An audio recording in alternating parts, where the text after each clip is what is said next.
अस्सलामुअलैकुम प्यारे व्यूवर्स, कैसे हैं। उम्मीद है आप सब ठीक होंगे, खैरियत से होंगे। और मेरी अल्लाह ताला से हमेशा यही दुआ होती है कि अल्लाह ताला हर इंसान को और हर मुसलमान को जहाँ भी रखे, खुश रखे, आबाद रखे। तो मैं भी आपकी दुआओं से अभी कुछ ठीक हो चुकी हूँ। तो अल्लाह करेगा मज़ीद भी तबीयत में बेहतरी आ जाएगी। तो अभी जो है मेरे सहन में आई हुई जी थोड़ी थोड़ी धूप, तो मैंने जो है चारपाई निकाली है और धूप में रख के बैठी हूँ, क्योंकि दवाइयाँ खाने के बाद इतना बुखार तो नहीं है अब, यानी कि बर्दाश्त की हद तक है। काफ़ी बुखार जो है वो उतर चुका है, थोड़ी सी तबीयत जो पहले से बेहतर हो चुकी है। तो मैं आई हूँ सहन में धूप लगवा रही हूँ, क्योंकि जॉब से आई हूँ। तो आते ही साथ जो रात को जो है मैंने बनाया था पुलाव, क्योंकि रोटी खाना जो है वो मना था हमें, मेरे हस्बैंड को भी और मुझे भी। तो रात में मैंने बनाए थे जी पुलाव, चिकन पुलाव बनाया था। तो उसको मैंने जो है गरम कर लिया, क्योंकि भूख लग रही थी। तो अभी भी जो है रोटी बिल्कुल नहीं खानी थी, तो मैंने कहा चलो ये गरम करके चावल वगैरह ही खा लेती हूँ। तो वैसे ही बात है कि चावल जब हम खाते हैं ना, तो इससे भूख मुकम्मल नहीं उतरती, थोड़ी देर के बाद फिर से ना भूख लगना स्टार्ट हो जाती है।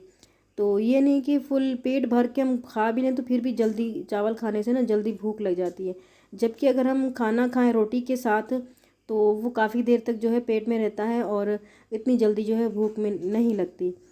तो लेके जो 2 दिन से है जो मुसलसल कभी वाइट चावल बना के खा रहे हैं, तो कभी बन के साथ चाय के साथ यानी बन वगैरह लेके खा रहे हैं, और कभी पुलाव बना के।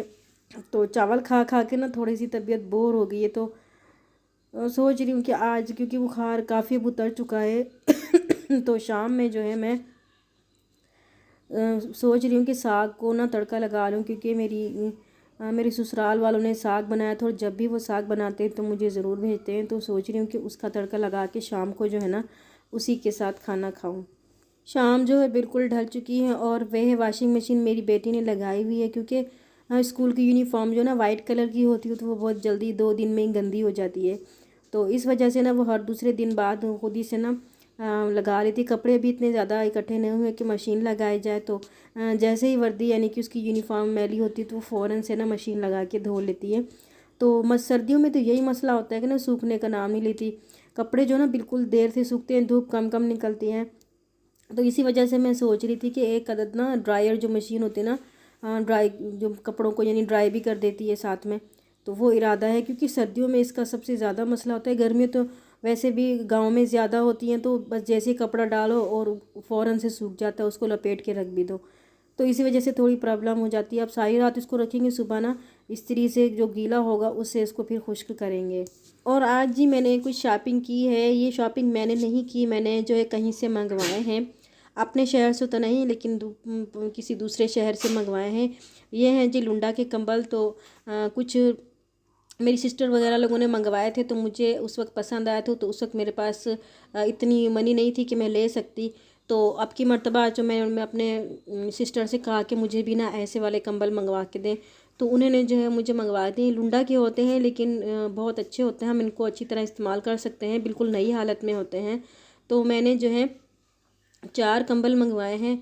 अब क्योंकि ये हल्के फुल्के होते हैं, और ना अगर तो जैसे ठंडा मीठा मौसम होता है, हल्का फुल्का जैसे खुशगवार मौसम होता है, तो उसमें जब हम बाहर सोते हैं, तो ज़ाहिर है गाँव में बाहर ही फ़ौरन से आ जाते हैं। जैसे ही सर्दियाँ ख़त्म होती है बाहर निकल आते हैं, बरामदों में सोते हैं या फिर सहन में सोते हैं। तो फिर जब हल्की हल्की सी ठंड होती है ना, तो ये कंबल अगर ले लें तो फिर हल्के फुल्के से होते हैं, उस वक्त बहुत ये काम आते हैं। तो इस वजह से मेरे पास नहीं थे, क्योंकि रिलियाँ जो होती हैं तो उसको अगर ओढ़ जाए वो ठंडी होती हैं, क्योंकि वो इसी कपड़े की सिलाई की हुई होती है, कपड़े से बनी होती हैं, तो वो ना ठंडी हो जाती है। अगर ये हम हल्का फुल्का सा कंबल ऊपर ओढ़ लेते हैं, थोड़ा सा ब्लैंकेट की तरह होता है, तो अगर ये ओढ़ लें तो इससे जो ना सर्दी जो ठंडे मीठे मौसम में काफ़ी अच्छे से जो है ये इस्तेमाल हो जाते हैं। 4 कलर हैं, माशाल्लाह से खूबसूरत हैं।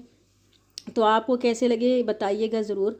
तो एक और बैड न्यूज़ है, जो मैंने अभी कुछ पिछले दिनों 1 महीना हुआ, मैंने सर्दियों के लिए जो है नया सूट लिया था, और इसको सिलवाया सिर्फ मैंने एक मरतबा ही इसको पहना है। और ना ये सूट जो बिल्कुल बर्बाद हो चुका है। वो हुआ यूँ कि पता नहीं चूहा कैसे जो है इसके अंदर हमारे यहाँ जो ट्रंक होते हैं ना छोटे छोटे वो होते हैं, उसके अंदर हम जो है कपड़े वगैरह लपेट के धो के रखते हैं। तो पता नहीं ट्रंक का ढकना खुला, पता नहीं कैसे हुआ कि उसके अंदर जो है ना एक चूहा घुस गया। मैंने आपको पिछली वीडियोज़ में भी बताया है कि मेरे यहाँ ना चूहे बहुत ज़्यादा हो गए, उन्होंने बहुत परेशान करके रखा हुआ है। तो जो उन्होंने इतना नुकसान कर दिया, सारी कमीज़ भी उन्होंने ख़राब कर दी। शुक्र है कि ट्राउज़र को तो कुछ नहीं हुआ, वो वैसे का वैसे सही रखा। उसकी दुपट्टा भी यानी कि ख़राब कर दिया हर तरफ से। नहीं, जैसे जैसे तय लगा था ना, जैसे कुतरता रहा, तो चारों तहें जो होती हैं उसकी सारी कुतरी हुई हैं। और कमीज़ भी जो है ना बिल्कुल सामने, बिल्कुल जो दामन होता है कमीज़ का, उसके सामने बिल्कुल एक लाइन से उसने कुतरा हुआ है, बड़े बड़े से सुराख कर दिए, बुरी तरीके से कुतरा। बनने पता नहीं कैसे बनेगा। तो उसके बाद आप लोगों से एक रिक्वेस्ट है कि अगर आप मेरे चैनल पर नए हैं तो प्लीज़ चैनल को सब्सक्राइब कर दें और बेल आइकन को ज़रूर प्रेस कर दें, ताकि मेरी जो भी नई वीडियो हो वो सबसे पहले आपके पास पहुंच जाए। और उसके बाद वीडियो को लाइक कर दिया करें, वीडियो को पूरा भी देखा करें और कमेंट्स भी ना ज़रूर किया करें। तो ये सारी कमीज़ जो है पूरी ख़राब हो चुकी है बिल्कुल। अब पता नहीं इसके साथ क्या करना है, क्या करूँ। मुझे ना बहुत अफसोस हो रहा है कि मेरा इतना नया सूट, मैंने सिर्फ इसको एक दफ़ा पहना था और ये माशाल्लाह से कपड़ा भी बहुत अच्छा है। और मैं जब वहाँ गई थी, वहाँ के मेरे लेने का इरादा नहीं था, लेकिन फिर मैंने ये सूट मुझे अच्छा लगा तो मैंने ले लिया। तो इसकी प्राइस भी काफ़ी ज़्यादा थी, मेरी हैसियत से इसकी प्राइस काफ़ी ज़्यादा थी, लेकिन फिर भी मैंने जैसे करके ले लिया। लेकिन अब नहीं, ये चारों तरफ से इसने इतनी बुरी तरीके से कुतरा कि पता नहीं बनेगा कैसे। अब देखें क्या करें, आखिर पहनना तो है ना, अब इसको घर में ही यूज़ करना पड़ेगा। बिल्कुल नया सूट है। और इन चूहों ने जो बहुत जलील करके रखा हुआ है, पता नहीं कहाँ से आ जाते हैं। उनका इलाज भी कई जो है मैं इनके साथ दवाइयाँ यूज़ करती, लेकिन पता नहीं कहाँ से आ जाती है। तो मेरा भी लोग यहीं तक था। दीजिए इजाज़त। अल्लाह।